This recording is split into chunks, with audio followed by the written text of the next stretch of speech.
스테이블 코인. 이게 말이죠. 어쩌면 미래의 돈이 될 수도 있고 또 어쩌면 금융 시스템을 통째로 뒤흔들 재앙이 될 수도 있습니다.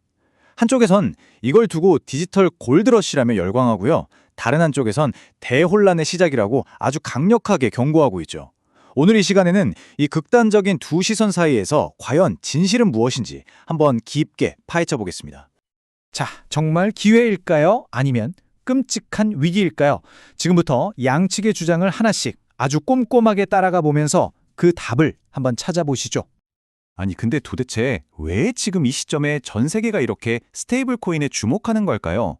그 배경에는요, 이른바 스테이블 코인의 여름이라고 불릴 정도의 정말 폭발적인 성장이 있었습니다. 자, 그럼 먼저 스테이블 코인이 대체 뭔지부터 아주 쉽게 한번 생각해 볼게요. 롤러코스터처럼 가격이 막 오르내리는 비트코인과는 정반대라고 보시면 됩니다. 이름 그대로 가치가 아주 안정적이죠? 어떻게 그게 가능하냐고요? 그냥 1코인이 항상 1달러의 가치를 갖도록 설계된 거예요. 그러니까 말 그대로 디지털 달러다 이렇게 생각하시면 거의 정확합니다. 이게 작동하는 원리는 생각보다 훨씬 간단해요. 예를 들어 제가 100달러를 어떤 회사에 딱 맡기면 그 회사가 저한테 100개의 스테이블 코인을 짠 하고 만들어주는 거예요. 그럼 전 그걸로 자유롭게 거래하다가 다시 진짜 달러가 필요해지면 코인을 돌려주고 100달러를 되찾는 거죠. 제가 돌려준 코인은 그 즉시 시스템에서 사라지고요. 자, 이제 왜 이렇게까지 화제인지 정말 궁금하시죠? 이 그래프를 한번 보세요. 이걸 보시면 그냥 바로 이해가 되실 겁니다. 보이시나요? 2018년 이후의 성장세는 와, 이건 뭐 그야말로 폭발적이라고밖에 할 말이 없네요. 스테이블 코인의 여름이라는 말이 괜히 나온 게 아니에요. 그 규모가 어느 정도냐면요. 자그마치 2,700억 달러입니다. 이게 우리 돈으로 환산하면 300조 원이 훌쩍 넘는 돈이에요. 웬만한 글로벌 대기업의 시가총액을 까분히 뛰어넘는 어마어마한 돈이 바로 이 시장에 지금 몰려 있는 겁니다. 그런데 이렇게 폭발적인 성장에 제대로 기름을 부은 사건이 하나 터집니다. 바로 지니어스 법안이라는 게 통과된 건데요. 미국 정부가 역사상 처음으로 스테이블 코인을 위한 공식적인 규제 틀을 만든 거예요. 그러니까 이제껏 약간은 음지에 있던 이 시장이 이제 완전히 양지로 제도권 안으로 들어오게 된 거죠. 게임의 룰이 바뀐 겁니다. 자, 그러다 보니까 이 법안을 두고 시장의 기대감은 그야말로 최고조에 달했습니다. 이거다, 새로운 골드러시가 시작됐다, 이렇게 보는 거죠.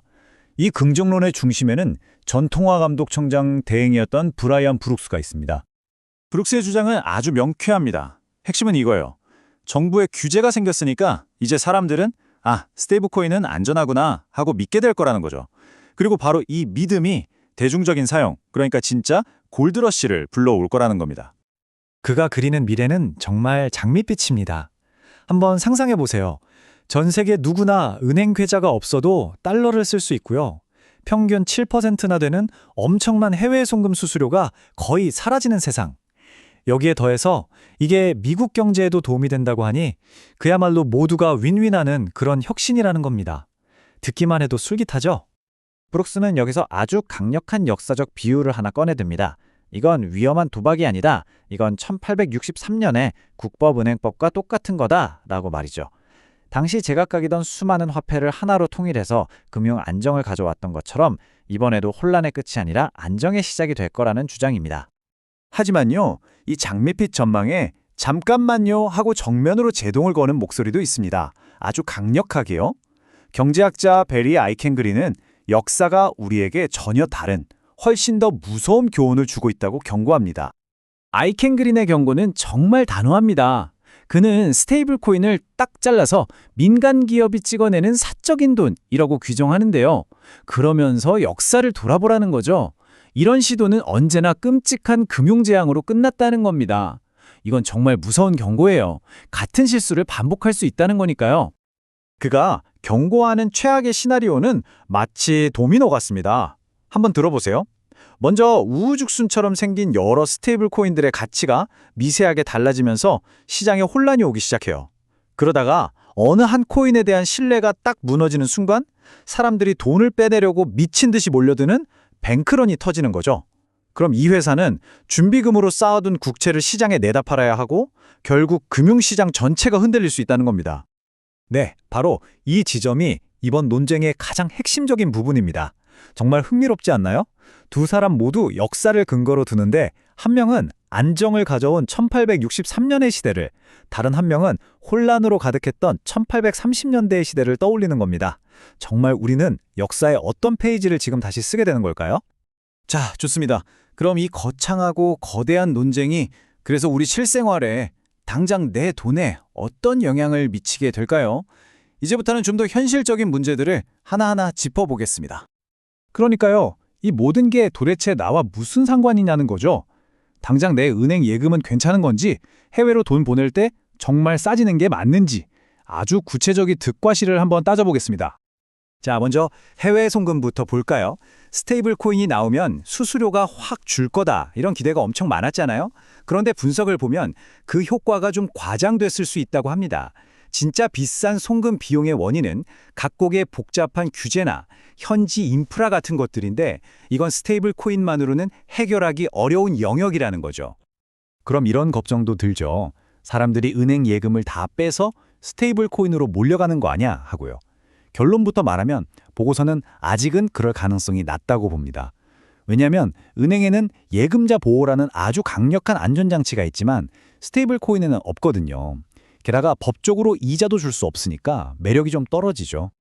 그렇다면 미국 경제 전체에는 어떤 영향을 줄까요? 이게 또 복잡한데요. 핵심은 이겁니다. 스테이블 코인을 사려고 들어오는 돈이 도대체 어디서 오느냐에 따라 모든 게 달라진다는 거죠.